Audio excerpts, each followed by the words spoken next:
Go. Hi, I'm PM Demora, and I'd like to show you a new product that we have out. It's a tape that has numbers on it that you can line up and make perfect box pleats. And box pleats, if you're not familiar with what they are, they go in different directions. So this is a 1-inch box pleat here.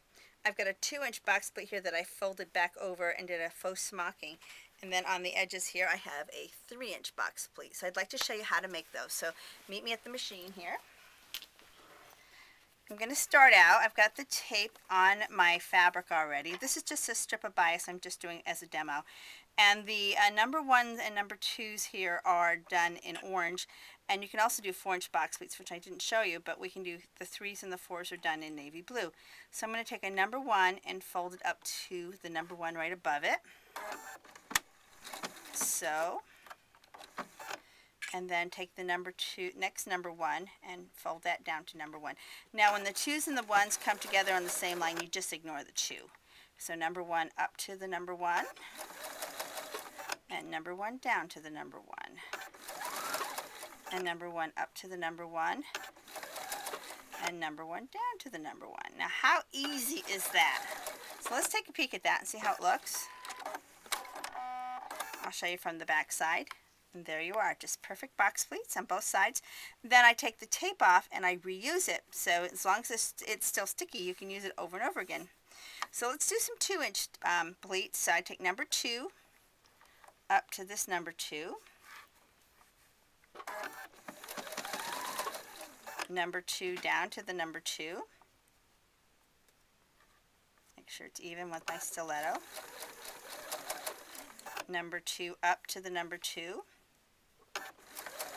And I put the tape about 1 inch or so away from where I'm sewing because I don't want to sew on the tape, and I want to have it far enough away that I can take it off gently and reuse it. But I also want to have it close enough that it can still read my measurements. And number 2. And we'll do one more and then I'll show you how it looks.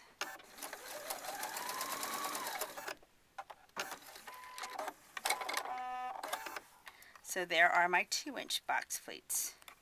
From the back side, from the right side. And you can kind of see in there how perfect they are. These all require 3 times fullness.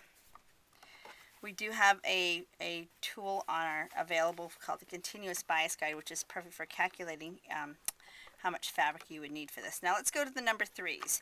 So there's my first number 3. My next number 3 is right here. So I'm going to fold from number 3, go up to this number 3. You can fold the first one up or down, it doesn't matter. You just need to remember that each fold that you do has to be in the opposite direction as the one before it. Down to number 3. Now I had a little slippage there, so you got to be careful not to let it slip. Number 3 up to the 3. And as you can see, it's the same, it's just using the different numbers, and to do the number 4-inch pleats, we would do the same thing. 4 to 4, 4 to 4, 4 to 4. And that's how easy it is to make perfect box pleat. And this could be, you could use this as a box pleat skirt for a slipcover, or for a bed skirt, for a window treatment. It could be on a garment. It can be a trimming. You can do all kinds of edgings with this. So it's real easy and real fast. Thank you for joining me, and I hope you enjoy my box pleat tape. Thank you.